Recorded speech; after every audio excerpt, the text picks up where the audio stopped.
అందరికీ నమస్కారం.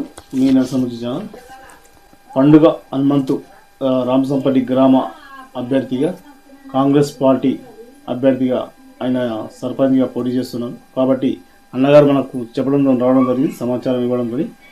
ఒకసారి హనుమంతన్న కూడా అడిగి తెలుసుకున్నాం. నమస్కారం అన్న. నరసన్న ముచ్చట్ల వారికి నమస్కారం అన్న. నమస్తే. నమస్తే. ఈసారి అంటే మీరు ఆల్రెడీ పోటీ చేయాలని ఎందుకు అనుకున్నారు?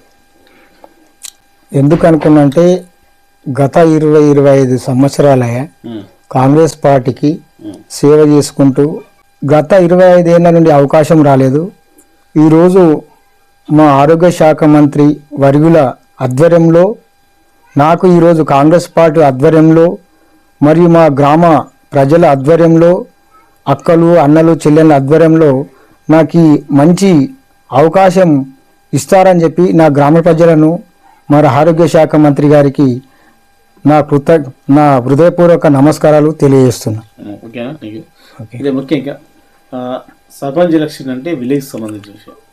విలేజ్ మీకు ఎట్లా ఉంది అంటే ఓట్ బ్యాంక్ సంబంధించి మీరు విలేజ్లో ఏ విధంగా ఉండబోతుంది? విలేజ్లో ఎందుకు నాకు మంచి అవకాశం ఉందంటే ప్రజలకు ఎప్పుడు మాతోడుగా ఉంటా.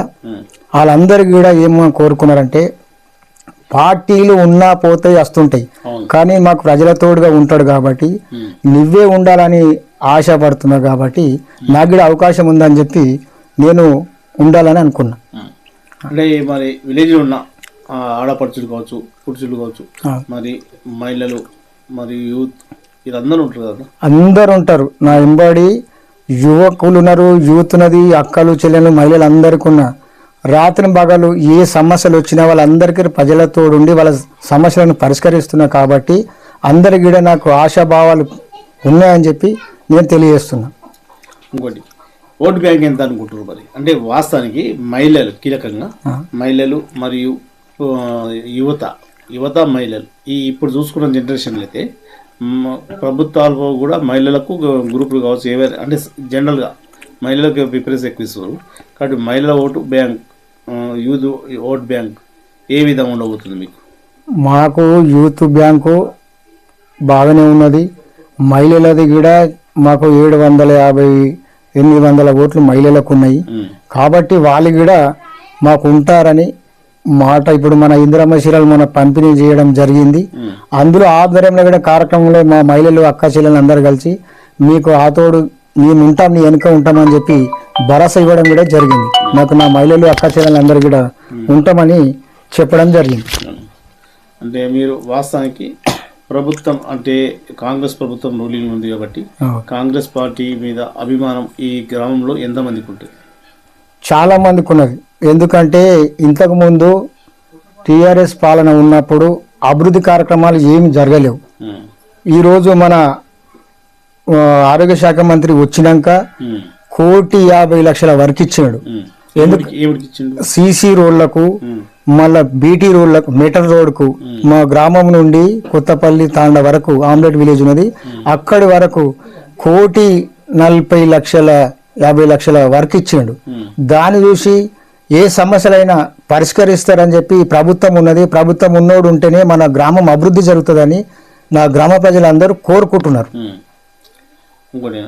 అంటే మీరు ప్రజలకు కీలక పాత్ర, ప్రజలకు ప్రచారానికి ఏ విధంగా వెళ్తారు? ఎందుకంటే ఆరోగ్యానికి సంబంధించి కొన్ని పనులు కాలేవు, కొన్ని అయినాయి కాబట్టి దాని విషయంలో కూడా టాక్ వస్తుంది. కాబట్టి ఆ విషయంలో మీరు ప్రజలకు ఎలాంటి ప్రచారం చేయబోతున్నారు ప్రజలతో? ఎందుకంటే మా రాష్ట్ర ముఖ్యమంత్రి వర్యులు రేవంత్ రెడ్డి గారి ఆధ్వర్యంలో 6 గ్యారంటీలు ఎప్పుడైనా ఇవ్వడం జరిగిందో, ఎందుకంటే ఒక్కొక్కటి చేసుకుంటూనే పోతున్నాడు.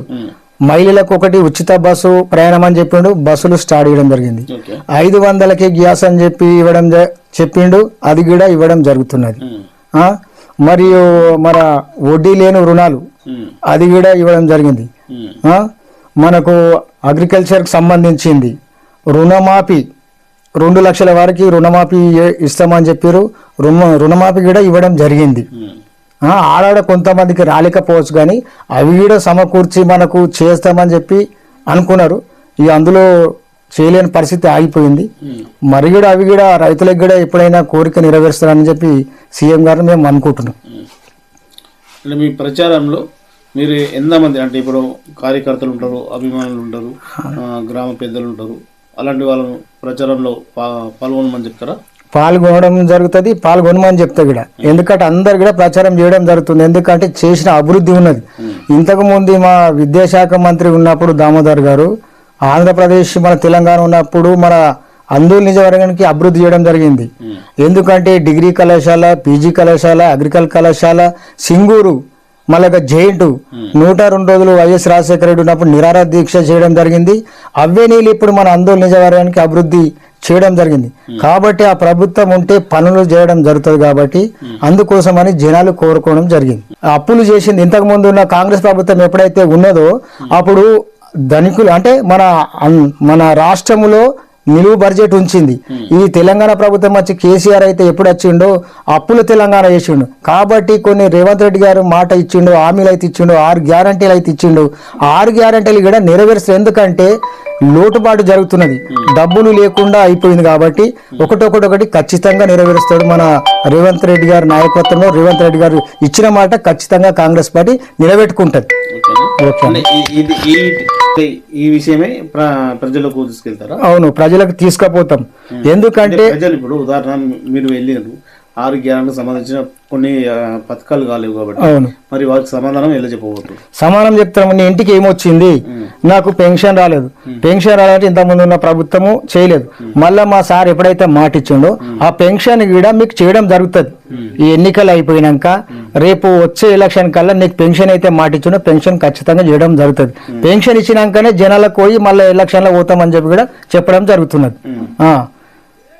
అంతే. అంటే ఎప్పటి నుంచి ప్రచారాన్ని స్టార్ట్ చేస్తారు? ప్రచారము అంటే మామూలుగా ఇప్పుడు మనం ఎప్పుడైతే నామినేషన్ వేసినామో గ్రామంలో ఇంటింటికి పోయి నమస్కారాలు పెట్టుకుంటా చెప్పడం జరుగుతుంది. నేను మనకు గుర్తింపులు వచ్చినాక గుర్తులు తీసుకొని వచ్చి మీ అందరినీ కలుస్తా అనుకుంటా దండవాన్ని పెట్టుకుంటా తిరగడం జరిగింది. అంటే ఎట్లా ఉంది మరి ఇప్పుడు ఈ పరిస్థితిలో అయితే? ఉదాహరణ ఇప్పుడు మనకు గుర్తులు రాకముందే మీరు ఆల్రెడీ ప్రచారం చేసారు, పబ్లిక్ వెళ్ళి ఆల్రెడీ కలుస్తారు. మరి మీకు ఎట్లా అనిపించింది? జనాల్లో మాత్రము ఎప్పుడైతే మన దామోదర్ రాజనరసింహ గారి ఆధ్వర్యంలో కాంగ్రెస్ పార్టీ ఆధ్వర్యంలో ప్రభుత్వం కూడా కాంగ్రెస్ పార్టీ ఉన్నది కాబట్టి మన హనుమంతు కాంగ్రెస్ పార్టీ తరఫున నిలబడ్డాడు. ఆయనే రావాలని జనాలు కోరుతున్నారు, పక్కా కోరుతున్నారు. జనాల ఆశలు కూడా ఆశాభావాలు ఉన్నాయి. ఎప్పుడైతే రావాలి హనుమంతు వస్తే మాకు, ఎందుకంటే 108 లెక్క పని చేస్తాడు రాత్రి పగలని చెప్పి వాళ్ళు కోరడం జరిగింది. ఖచ్చితంగా వాళ్ళ బాధలు సాధలు నెరవేరుస్తా, గ్రామాన్ని అభివృద్ధి చేయాలని కూడా నా ఆశ ఉంది. ఇంతకుముందు మనం ఏం లేనప్పుడు కూడా మనం జనాల వెంబడి ఉన్నాం. ఇప్పుడు కూడా వాళ్ళ వెంబడి ఉండి ఏ బాధలు ఉన్నా నేను తీరుస్తానని చెప్పి వాళ్ళకి ఆశ ఉన్నది. అందుకే వాళ్ళ ఆశలను కూడా నేను నెరవేరుస్తా అని చెప్పి నేను తెలియజేయడం జరిగింది. అంటే మీ ఇంకోటి మెజారిటీ ఎంత రాబోతుంది? మెజారిటీ చాలా పెద్ద గ్రామ పంచాయతీ, మాకు 1500 ఓటర్స్ ఉన్నాయి. ఒక 100 మైనస్ ఉన్నా మనకి ఇంచుమించుగా బాగానే వస్తుంది. మనం ఎందుకంటే ముందు చెప్పి తక్కువ అంటే ఉదాహరణ ఇప్పుడు మేము తక్కువ అన్నా ఒక 400 నుండి 500 లోపు వస్తుందని చెప్పి మా ఆశాభావాలు ఉన్నాయి.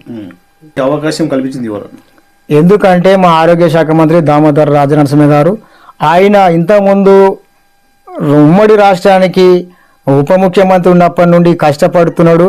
కాబట్టి నా అనుసరుడు, నా కార్యకర్త, నా నాయకుడు కావాలనే ఉద్దేశంతో ఆయన కూడా నీకు అవకాశం ఉంది బిడ్డ అని చెప్పి నేను నిన్ననే పోయి కలవడం జరిగింది. నీకు ఉండాలని చెప్పి, నువ్వు కూడా సర్పంచ్ కావాలని చెప్పి ఆయన హామీ ఇవ్వడం జరిగింది. ఆయన నా ఆశ నెరవేరాలని ఆయన కూడా కోరిక ఉన్నది. ఆయనకు నా కృతజ్ఞతలు తెలియజేస్తున్నా. నాకు ఇచ్చిన ఈ అవకాశానికి ఆయన కృతజ్ఞతలు తెలియజేస్తున్నా. నా గ్రామ ప్రజలందరికీ కూడా మళ్ళీ ఒకసారి అక్కా చెల్లెళ్ళందరికీ అన్నదమ్ములకు కూడా నన్ను భారీ మెజార్టీతో గెలిపిస్తారని చెప్పి మీ అందరి గ్రామ ప్రజలందరికీ నా శుభామంజులు తెలియజేస్తున్నా.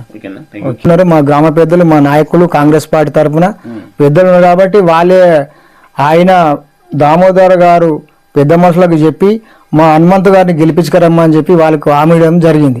మీరు గెలిపించుకుని నా దగ్గర రమ్మని చెప్పి చెప్పడం జరిగింది. అందుకే మా పెద్ద మనుషులు ఉన్నారు, వాళ్ళ అద్దరంలో మనల్ని గెలిపించుకొని గిఫ్ట్గా సారికిస్తారని చెప్పి మాట ఇవ్వడం జరిగింది. ఓకే ఓకే, థ్యాంక్స్ అండి, నమస్తే. మా గ్రామానికి వచ్చి ఈ నరసన్న ముచ్చట్లను గ్రామ ప్రజలకు తెలియడం కానీ, అందరు నిజవర్గంలో తెలియజేయడానికి వచ్చినందుకు మీ అందరికీ మా నరసన్న ముచ్చట్ల గారికి ధన్యవాదాలన్న. Thank you. ఓకే.